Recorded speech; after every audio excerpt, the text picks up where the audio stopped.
honest, I'm kind of your average white girl, and my family doesn't know a whole lot about our heritage.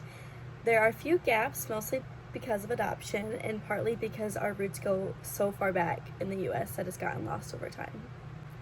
That said, we do know that my dad's dad, my papa, was adopted from Catalonia, Spain. He moved to the US as a baby, and really I never identified with the Catalonian culture because he wasn't raised in it. But my dad has done some research and made a point to bring a few traditions back into our home. One of my favorite traditions is Tio de Nadal, or poop log. It is this wooden log with a painted face and a red hat that we beat with sticks at Christmas, and it poops up candy. It's really weird, but it's really fun and something special we do as a family. We haven't done it so much anymore just because we've all kind of grown up a little bit, and we moved away from some people we knew that were Catalonian, and we did it with them, so we really haven't carried the tradition over, but that's something I grew up doing and it was really fun. My Nana is 100% Dutch. Again, we don't have much detail beyond that because our family moved here generations ago. We're not really sure how or exactly when, but yeah, my Nana is Dutch. On my mom's side, things are even more of a mystery. We believe we're part German and part Israeli by race. We're Jewish ethnically, we don't practice anything with the religion.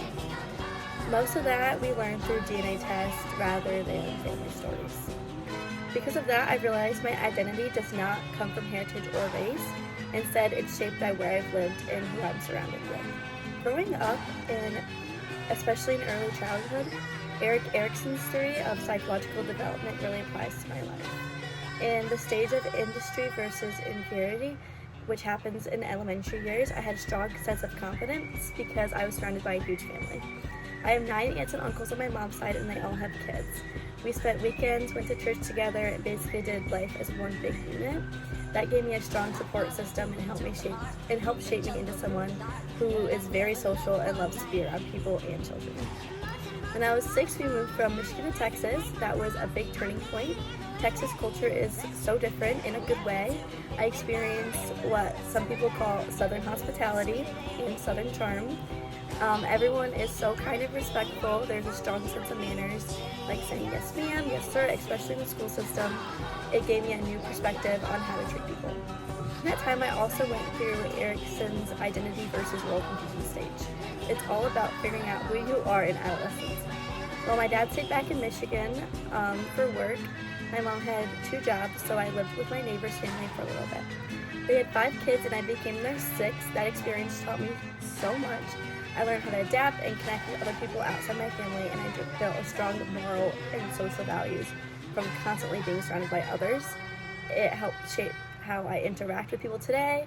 I am very outgoing, loyal, community driven, and it taught me how not to be a youngest child because I am the youngest in my immediate family, but with them I was one of the oldest, so it taught me a lot about responsibility and taking care of others. I think not having a strong cultural identity has left some space for something else to fill that role, and for me it was relationships in place. Living in different states, adapting to cultures, and forming deep connections has become the foundation of my identity. Living in Michigan, again, now in Holland, I see how all these experiences have built my worldview. I'm open-minded, eager to connect, and not afraid to jump into new environments at all. What Erikson would call a strong sense of ego identity, I also realize how easy it is for me to form an unconscious bias, not necessarily because of what my family taught me, but just from lack of exposure to other cultures early on. Now I try to stay aware of that and challenge those assumptions by learning more and staying curious about others. So yeah, even though my heritage isn't something I strongly connect with, I've still developed a sense of identity, one rooted in relationships, adaptability, and adventure. And honestly, I wouldn't trade that for anything.